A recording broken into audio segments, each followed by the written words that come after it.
Hi friends, मु प्रिया स्वागत करुच्ची आपणଙ୍କ प्रिय चैनल स्वादिष्ट आहार को। फ्रेंड्स, आज आम तैयारी करने जाऊँ माटी आलू मसाला। चलतु देखि ना माटी आलू मसाला प्रस्तुत करिवार प्रणाली। प्रथम माटी आलू को परिष्कार कर धोई नवा। तापर प्रेसर रे माटी आलू दे 1 कप पानी दबा। तापर 1 स्पून लूण दबा स्वाद अनुसार।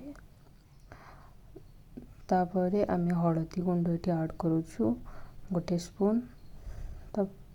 गोटे स्पून ऐड करी तापर ताको भल से गोले नबा।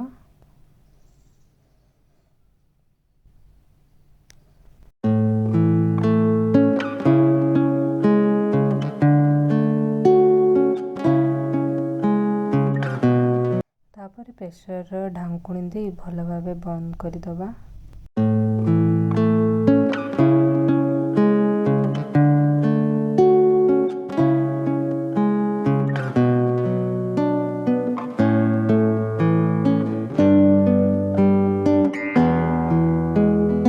तापर आम गैस को मीडियम एंड लो फ्लेम रे रखिबा।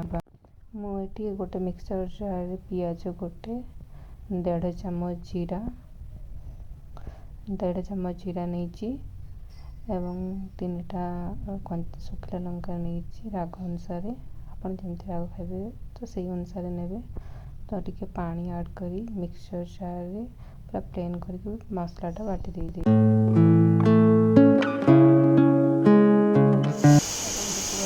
गोटे टीस्पून मानना तो आगे टीस्पून मानना गैस को बंद कर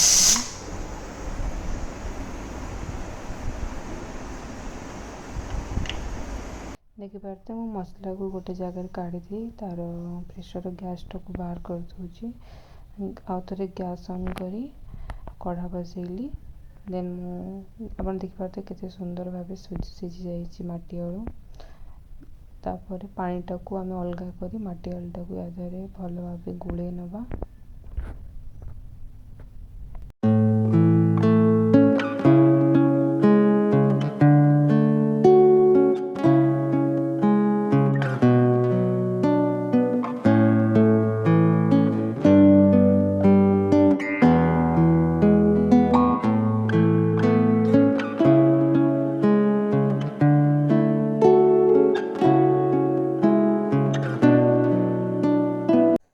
देखिपे ये तेल गरम हो तेल को चारिआडे देदेले जहाँफल कि माटी आलू पकईले कढ़ारे लगे ना इजिली भल से बाहर जीव। तो मुझे स्वाद अनुसार अल्प टिके लूण पकईकी ऐड करदेली।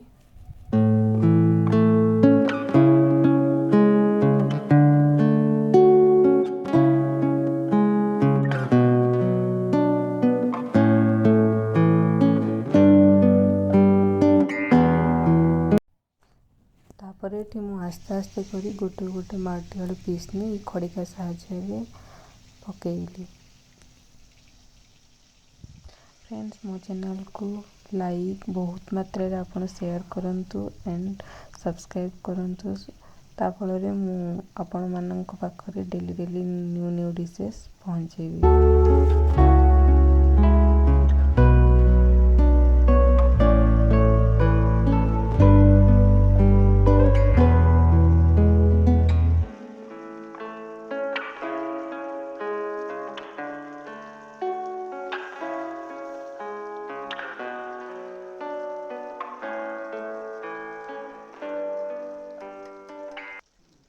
फ्रेंड्स, आप देखिपे कि सुंदर देखिए खाना रेडी होगा माटी आलू।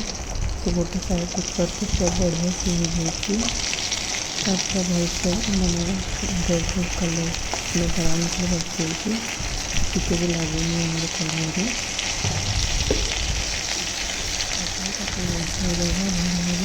सब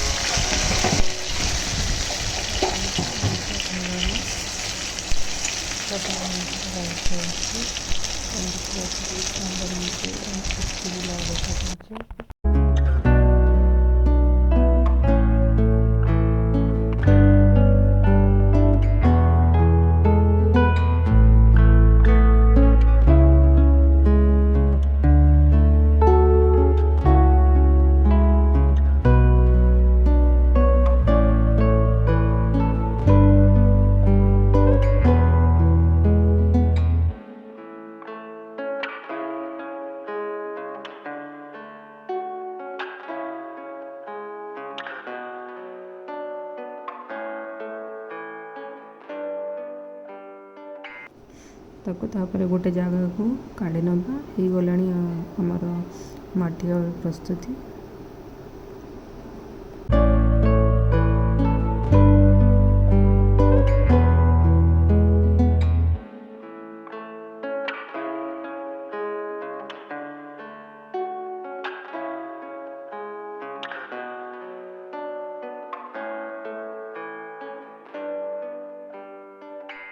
देखि पारते केते सुंदर देखा जाउची माटी आलूटी पूरा क्रंची होईची।